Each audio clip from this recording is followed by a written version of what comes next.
Assalamualaikum warahmatullahi wabarakatuh. Halo semuanya, perkenalkan saya Eli Fitria Ramadhani dari 12 MIPA 4. Di sini saya akan menjelaskan tugas matematika materi tentang statistika.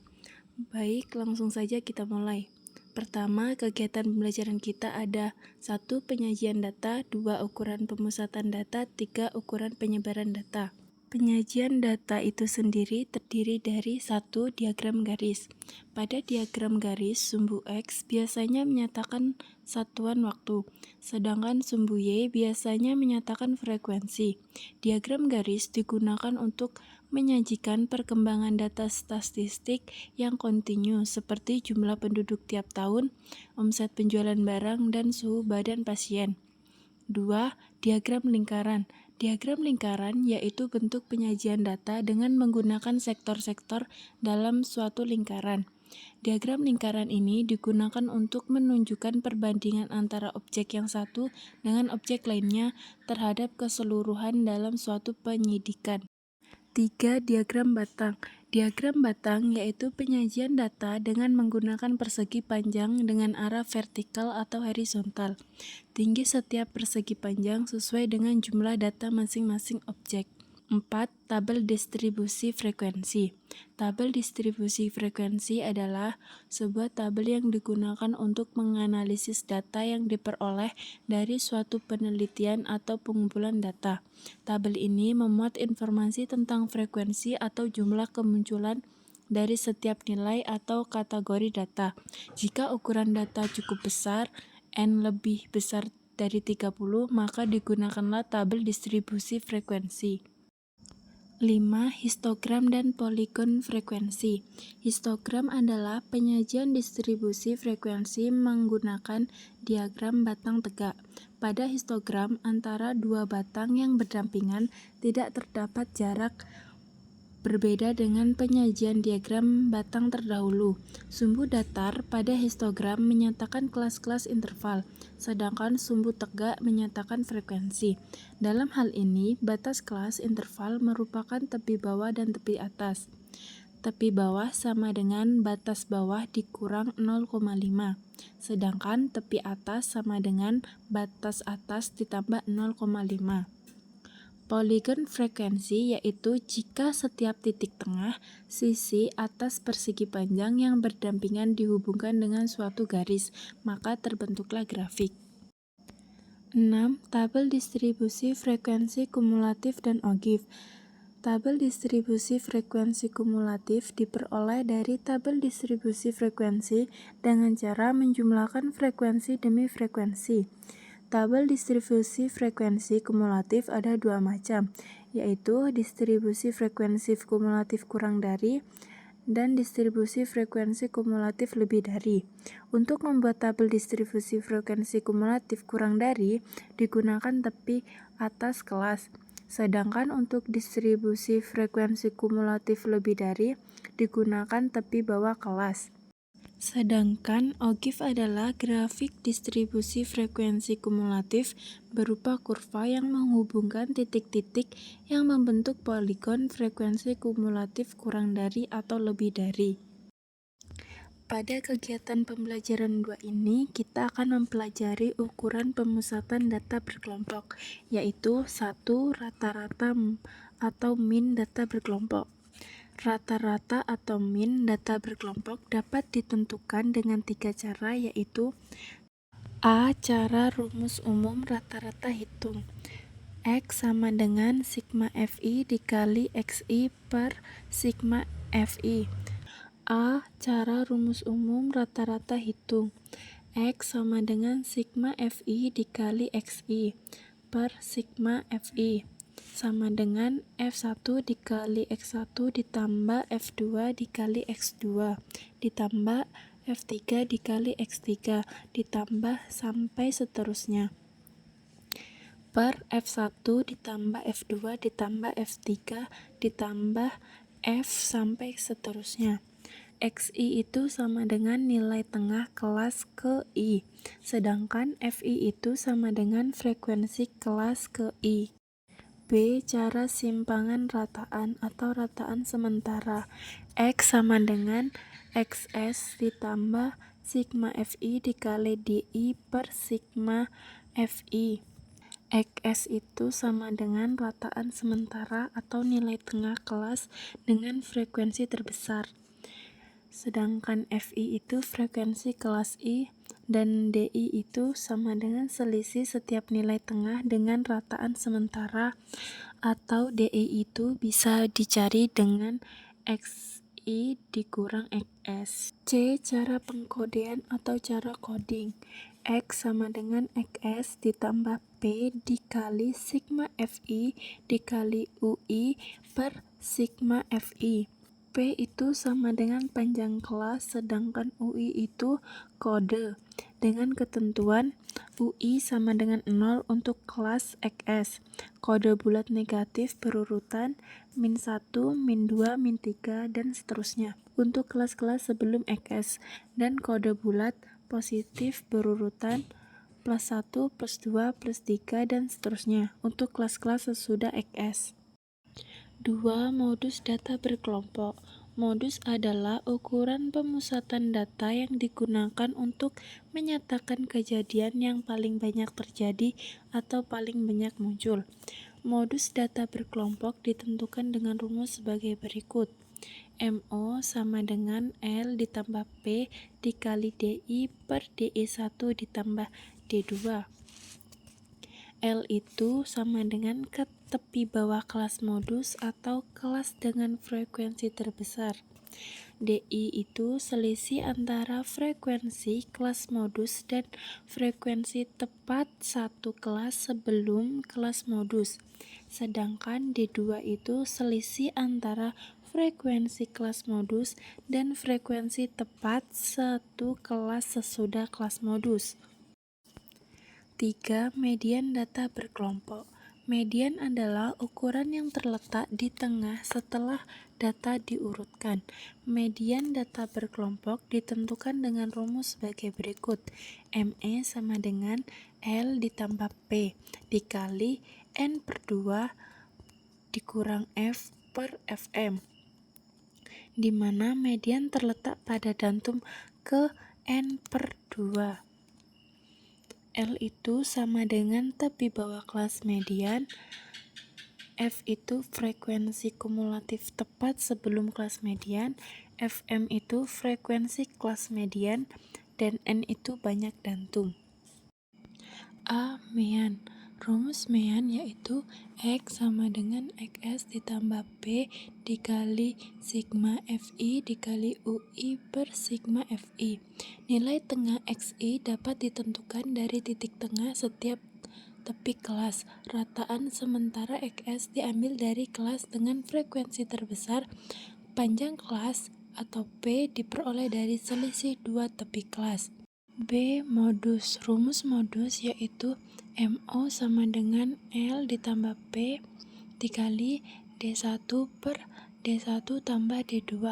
Kelas dengan frekuensi terbesar diperoleh tepi bawah kelas modus atau L, dan panjang kelas interval adalah selisih dari dua tepi kelas yaitu P.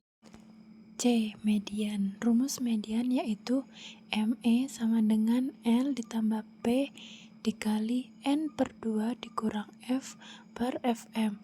Rumus median pada datum yaitu N per 2. Jika letak median pada interval kelas dengan tepi dapat dilihat dari frekuensi kumulatif.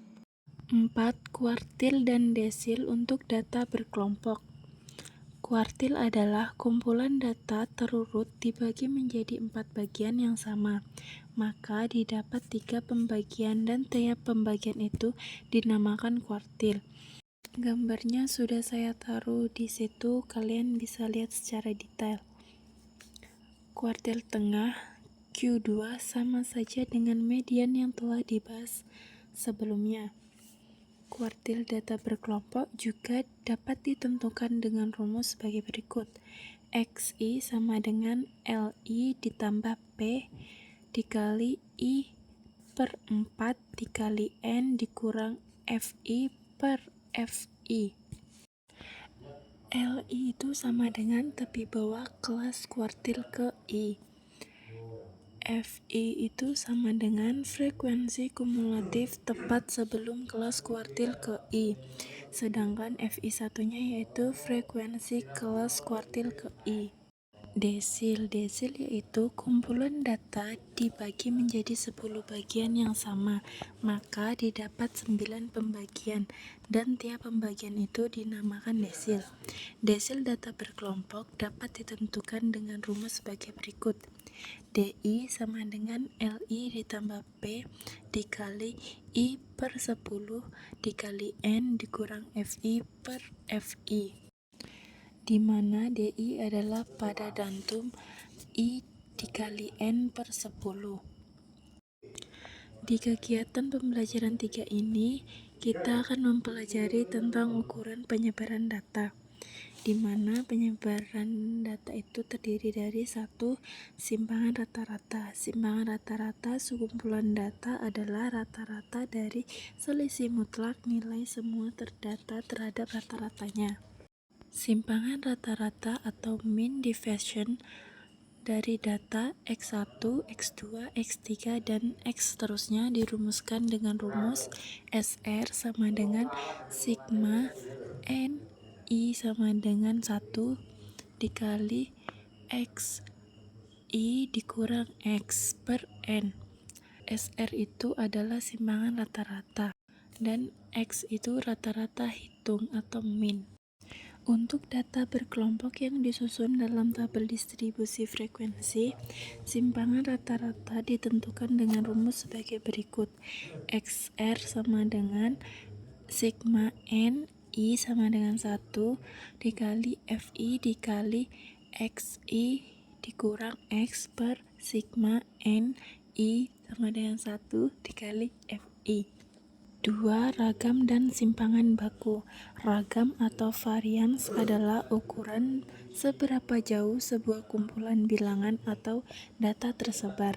Ragam dari kumpulan data X1, X2, X3, dan seterusnya didefinisikan sebagai rata-rata dari kuadrat simpangan terhadap rata-rata atau mean, dinotasikan dengan S pangkat 2 dengan rumus S pangkat 2 sama dengan sigma N I sama dengan 1 dikali XI dikurang X pangkat 2 per N. Akar kuadrat dari ragam disebut simpangan baku atau standard deviation, yang dirumuskan sebagai berikut. S sama dengan akar S kuadrat sama dengan akar sigma NI sama dengan 1 dikali XI dikurang X kuadrat per N. Untuk data berkelompok yang disusun dalam tabel distribusi frekuensi, ragam ditentukan dengan rumus sebagai berikut. S kuadrat sama dengan sigma NI sama dengan 1 dikali FI dikali XI dikurang X kuadrat per sigma NI sama dengan 1 FI. Sedangkan simpangan bakunya ditentukan dengan rumus sebagai berikut. S sama dengan akar S kuadrat sama dengan akar sigma NI sama dengan 1 FI dikali XI dikurang X kuadrat per sigma NI sama dengan 1 dikali FI. Di sini saya memberikan contoh soal dari materi kuartil, yaitu soalnya tentukan kuartil ketiga dan desil kelima dari data berat badan 50 orang siswa SMA pada tabel berikut. Pertama-tama kita buat tabel seperti di atas, yaitu tabel frekuensi. Pada kolom berat badan itu kita isi terserah kita, tetapi harus selisihnya sama sampai bawah, jangan ada yang berbeda. Dan FI itu juga terserah kita, tetapi harus jumlahnya 50 karena siswanya 50 orang. Dan F itu hasil dari FI dijumlahkan ke bawah.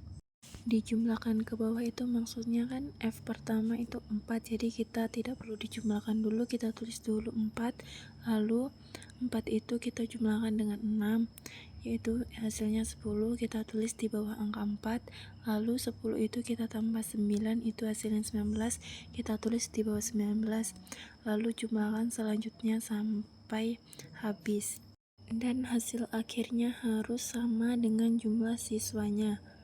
Kalau tidak sama itu salah ya guys.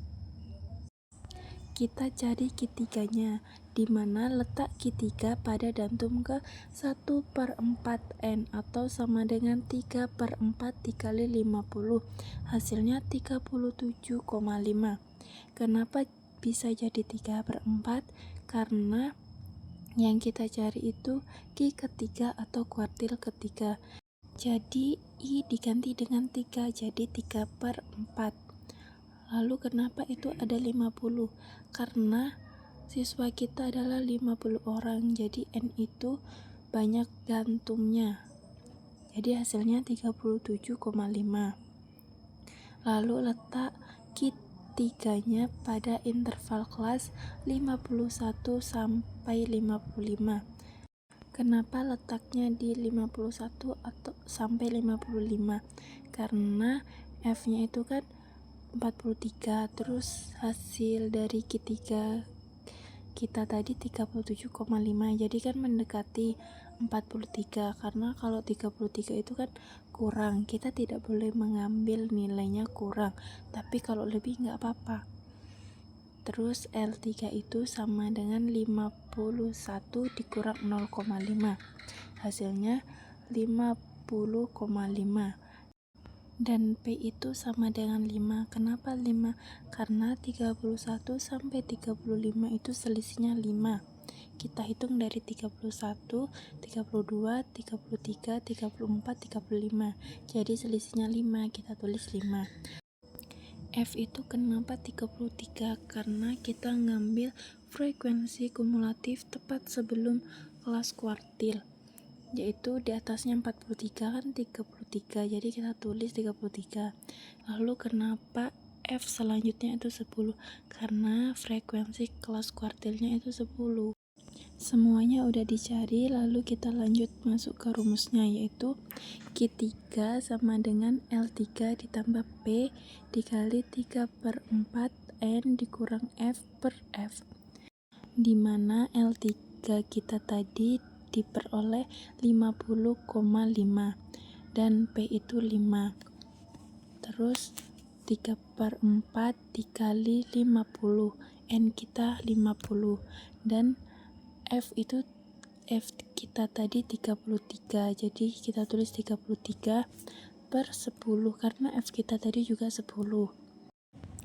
Lalu 37,5 itu dapat dari mana? Dapat dari 3 dikali 50 dibagi 4, hasilnya 37,5, dan dikurang 33/10, hasilnya 4,5. 4,5 itu hasil dari 37,5 dikurang 33.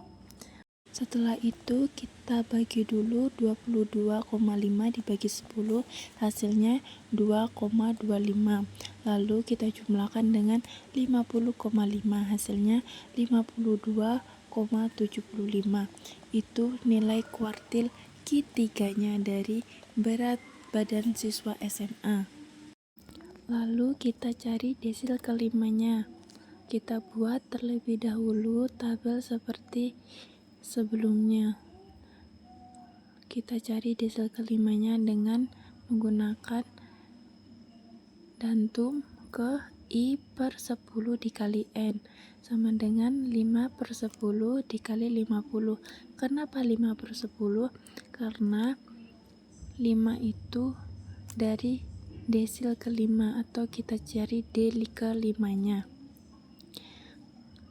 Hasilnya yaitu 25. Lalu letak interval D5-nya yaitu 46 sampai 50. Kenapa letak interval kelasnya 46 sampai 50? Karena hasil kita tadi 25, jadi kita ambil F-nya 33 karena 25 itu kan mendekati 33. Kalau kita ngambil 19 itu kurang. Jadi tidak boleh kurang ya, harus lebih. Lalu L5-nya itu 46 dikurang 0,5 sama dengan 45,5. P-nya itu 5 karena selisih 31 ke 35 itu 5.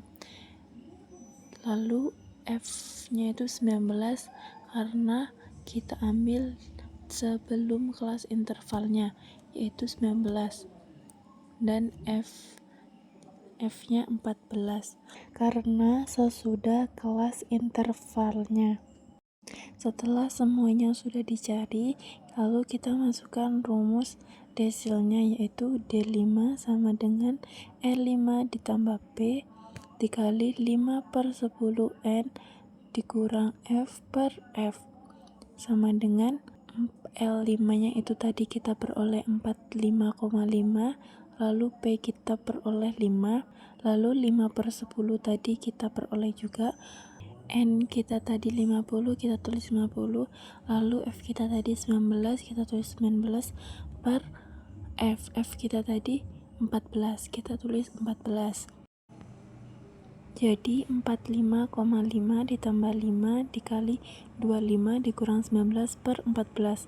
Kenapa 25? Karena 50 dikali 5 kita bagi 10 hasilnya 25.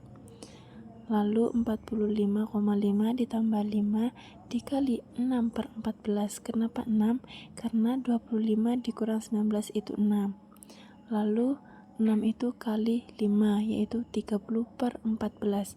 Jadi kita bagi dulu 30 per 14 yaitu 2,14. Lalu kita jumlahkan dengan 45,5 hasilnya 47,64. Jadi desil 5 kita yaitu 47,64. Sekian video penjelasan dari saya, kurang lebihnya saya mohon maaf. Saya ucapkan terima kasih. Wassalamualaikum warahmatullahi wabarakatuh.